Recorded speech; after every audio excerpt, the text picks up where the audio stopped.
Did you know you can build DeFi apps on EVM chains that use mathematical libraries like NumPy? You can do it with Cartesi. We can even use pre-distributed wheels files or generate the ones we need ourselves. To include such libraries in the project, add them on the requirements file and Docker file and import the library to your project. For this demo, we are performing a simple matrix multiplication. Here, we load matrices from the input and call the library to multiply them. After that, we create an output with the resulting matrix. To test it locally, you can run your app with Cartesi run.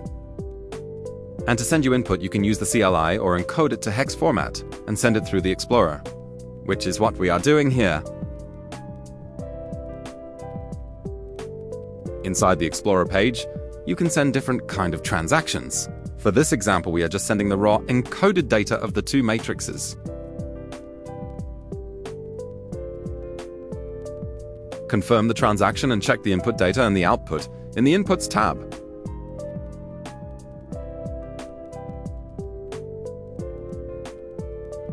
There it is, simple and practical.